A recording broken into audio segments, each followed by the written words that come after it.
Hello viewers, last వీడియోకి మీరు response చాలా మంచిగా ఇచ్చారు. నాకు చాలా సంతోషం వేసింది. ఇంకా ఈ వీడియోకి కూడా మీరు చాలా మంచి రెస్పాన్స్ ఇస్తారని కోరుతాను. ఇంకా స్టోరీలోకి వెళ్తే, ఈ కథ ఒక ఊరి గురించి. అరే ఏంటబ్బా ఒక ఊరు ఇట్లుంది అని కూడా ఆశ్చర్యపోతారు.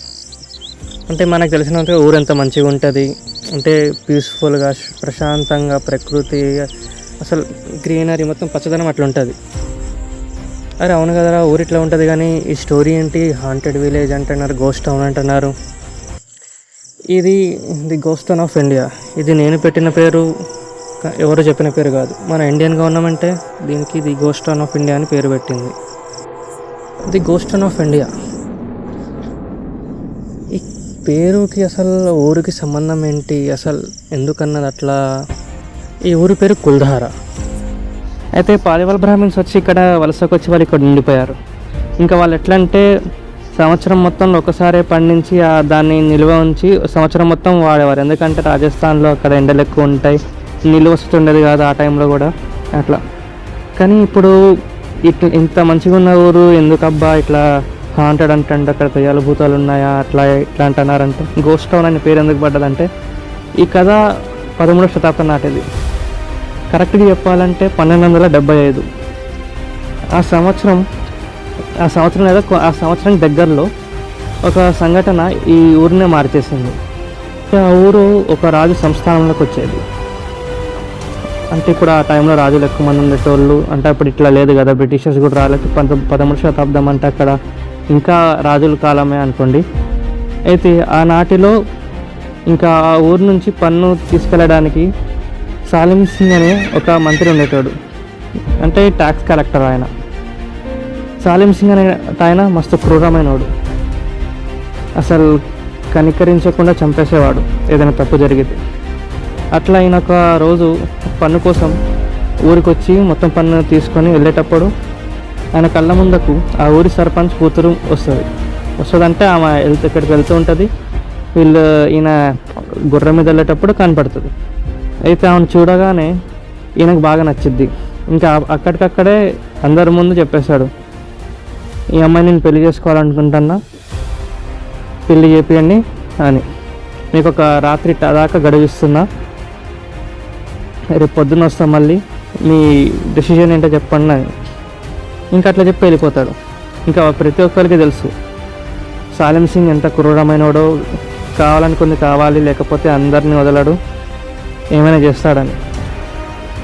ఇంకా సరే అని ఆ అమ్మాయి ఊరి కోసం ఇష్టం లేకపోయినా నేను సిద్ధం, పెళ్లి చేసుకుంటా అని అంటది. ఊళ్ళో వాళ్ళందరూ ఆ అమ్మాయిని చూసి, అవసరం లేదు, నువ్వు మా కోసం అట్లా క్రూరమైన వాడిని పెళ్లి చేసుకోవటం ఏంటి, వాడు పెద్ద ఇంకా ఏమంటారు మాంత్రికుడే, అట్లా ఇట్లా అంటారు.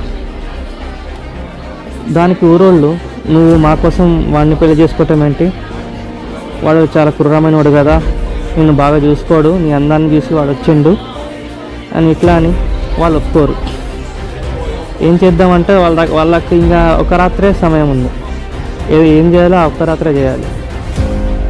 అట్లని ఏం చేద్దాం అంటే వాళ్ళందరూ 1500 మంది, ఆవులు, దూడలు, మేకలు అవన్నీ ఉన్నాయి. ఏమైందో తెలియదు, ఊరోళ్ళు ఏం మాట్లాడుకున్నారో తెలియదు. కానీ సాలిం సింగ్ సైనికులు పొద్దునొచ్చేలోపు ఎవరుండరు, మొత్తం ఊరు ఖాళీ. వంట సామాన్లు అంతా ఉంటాయి, కొన్ని పొయ్యిలు వెలిగే ఉంటాయి, బావి దగ్గర నీళ్లు తీసే బిందెలు అక్కడే ఉంటాయి. ఊర్లో ఒక్కడు ఒక్క ప్రాణి, ఆవు కానీ దూడ కానీ అసలు మేక ఏముండదు. ఊరు మొత్తం ఖాళీ అంటే వీళ్ళంతా ఏమీ అర్థం కాదు. అప్పుడు సాలిం సింగ్ వస్తాడు. ఆ సాలిం సింగ్ వస్తే ఊరు మొత్తం మీద చాలా కోప్పడతాడు. వీళ్ళేంది, నేను ఇట్లా అన్నా కదా, నా గురించి తెలిసినా వీళ్ళు ఇంత చేస్తారా అని చుట్టుపక్కల వెతకమంటారు. చుట్టుపక్కల వెతికితే కొంచెం దూరంలో అక్కడ కొన్ని ఇల్లులు, అంటే ఇప్పుడు కొంతమంది ఊర్లో ఉండకుండా దూరంలో ఇంకా ఏమంటారు గడ్డి, అంటే ఊర్లో గడ్డి ఉండదు కదా, ఇట్లా మేతకు అట్లా అని కొన్ని ఇల్లులు, 5-6 ఇల్లులు కొన్ని దూరంలో ఉంటే వాళ్ళని తీసుకొస్తారు. వాళ్ళని తీసుకొస్తే ఈయన ఏం చేశారు, సాలిం సింగ్ ఎక్కడికి వెళ్ళారని అడిగి ఇది వాళ్ళు ఏం చెప్పకపోతే తెలియదన్నా కానీ వాళ్ళని అతి క్రూరంగా చంపేస్తాడు. అమ్మాయి అబ్బాయి అవి పిల్లలు ఏం లేకుండా ప్రతి ఒక్కరిని, చిన్న పాప నుంచి పెద్దోళ్ళ దాకా. ఎందుకంటే ఆ అమ్మాయి కోసం అంత పిచ్చి అయిపోయింది ఆయన. ఇది జరిగింది. కానీ ఇప్పటికీ తెలియదు ఆ పాలివాల్ బ్రాహ్మిన్స్ ఎక్కడికి వెళ్ళారు. ఒక రాత్రిలో అసలు అందరూ 1500 మంది అసలు ఎక్కడికి వెళ్ళారు అట్లా అని.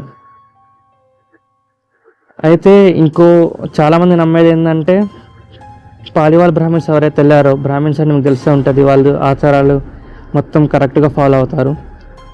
వాళ్ళు వెళ్ళే ముందు ఆ ఊరికి శాపం పెట్టారు, మేము ఊర్లో ఉండలేకపోయాం కదా, ఇంకెవరు ఈ ఊర్లో ఉండలేరు అని. అప్పటి నుంచి ఇప్పటిదాకా ఆ ఊర్లో ఎవరు ఉండాలనుకుని ఉండలేకపోయారు.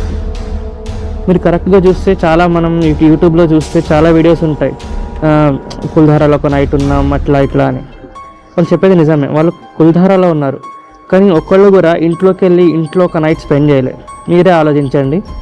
వెళ్ళేటోళ్ళు శాపం ఏం పెట్టారంటే, వాళ్ళు ఎక్కడైతే ఉన్నారో మేము ఇక్కడ ఉండలేకపోయాం ఇంకెవరు ఉండద్దంటే వాళ్ళు ఊరి పరంగా అనలేదు, అంటే మేము ఇంత ఇల్లులు కట్టుకొని ఇంత ఉన్నాం ఇంకెవరు ఇళ్ళల్లో ఉండొద్దు మేమే లేదు కదా, దానికి శాపం పెట్టారు. ఇది కదా, ఇప్పటిదాకా ఎవరు అక్కడ ఉండలేకపోయారు. ఎంత వీడియోస్ యూట్యూబర్స్ పెట్టినా వాళ్ళు ఎవరు కూడా ఒక స్పెసిఫిక్ అంటే ఒక ఇంట్లోకి వెళ్ళి ఒక నైట్ స్పెండ్ చేసి ఇక్కడ ఏం లేదని చెప్పలేకపోయారు. వాళ్ళందరూ బయట నుంచే వీడియో తీసి మొత్తం మనకు యూట్యూబ్లో ఉంటాయి, కానీ ఒక్కళ్ళు కూడా ఒక ఇంట్లోకి వెళ్ళి, ఆ ఊర్లో ఉన్న ఇంట్లోకి వెళ్ళి నేను ఈ నైట్ ఒక రాత్రి ఉన్నా, ఈ ఊర్లో ఏం లేదు, ఇంట్లో ఉన్నా ఏం లేదని చెప్పలేకపోయారు. ఇది కదా.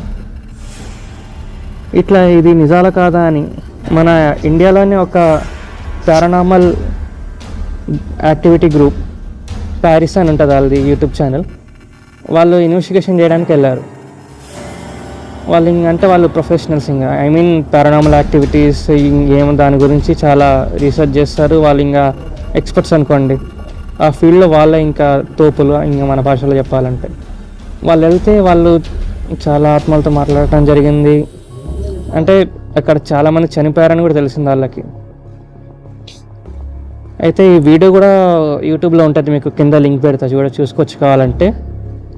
వాళ్ళ ఇన్వెస్టిగేషన్లో ఏం తేలిందంటే, ఎవరైతే ఊరు వదిలి వెళ్ళిపోయారో వాళ్ళు వెళ్ళే ముందు వాళ్ళ ఇష్టమైన వస్తువు లేదా ఏదో ఒకటి సంబంధించిన వస్తువు వాళ్ళ ఇంటి ముందు పాతిసి వెళ్ళారని తెలిసింది. అంటే ఒక ఇష్టమైన బొమ్మ కావచ్చు, లేదంటే ఇష్టమైన పాత్ర, లేకపోతే ఏదో ఒకటి. ఎందుకంటే వాళ్ళు మళ్ళీ తిరిగి వస్తాం ఇక్కడ ఉంటామని వాళ్ళు అనుకుని వెళ్ళారు.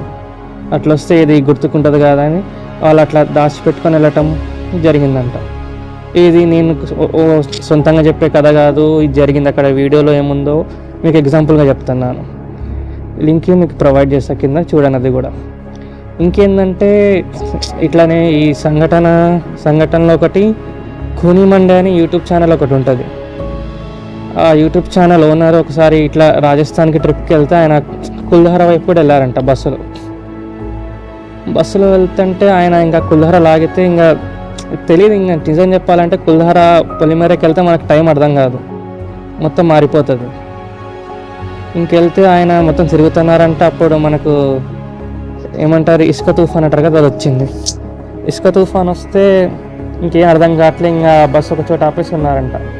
దూరం చూస్తే ఏం లేదు, ఒట్టి ఇసుక ఇంకా మొత్తం. ఇంకా వాళ్ళు ఒక బస్సు, ఈయన ఫస్ట్ ముందు సీట్లో కూర్చొని ఉన్నారు. ఇంకా తుఫాన్ తగ్గిపోయిందంటే ఇంకా చూద్దామని దిగారు. బస్సు దిగి చూస్తే ఏం లేదు, ఇంకా వెళ్దాం అనుకుంటున్నారు. ఈయన వచ్చేసరికి ఇంకా ఇసుక తుఫాన్ వచ్చిందంటే మొత్తం అద్దాల మీద మొత్తం ఇసుక పడి ఉంటుంది కదా. ఈయన వచ్చి కూర్చున్నారంట. సడన్గా ఈయన కిటికీ సైడ్ కూర్చుంటే ఒక అబ్బాయి చేయి పెట్టి చూస్తున్నట్టు ఆయనకు అనిపించిందంట.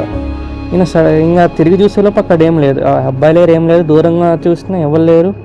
సడన్గా ఆయన కొంచెం కిందకి చూస్తే అక్కడ అబ్బాయి చేతి పెట్టిన చోట చేతి ముద్ర ఉంది.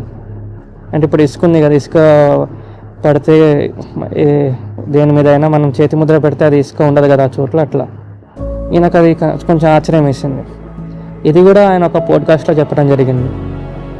కుల్ధారా అనేది మనకు చిక్కనిది, అక్కడ ఏం జరిగిందో తెలుసు, కానీ ఎట్లా జరిగింది, ఎవరు చేశారు, ఏం చేశారు, ఏముంది అక్కడ అనేది ఇంకా మనకు తెలియాలి.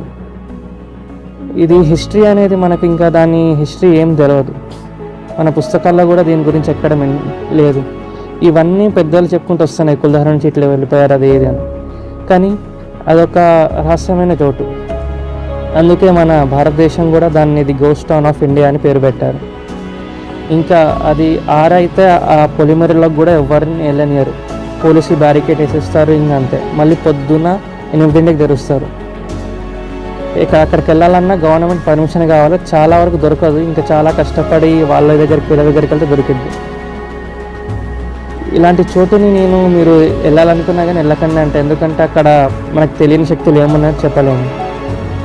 ఇది కథ నచ్చుంటే సబ్స్క్రైబ్ చేయండి, లైక్ చేయండి. Thank you.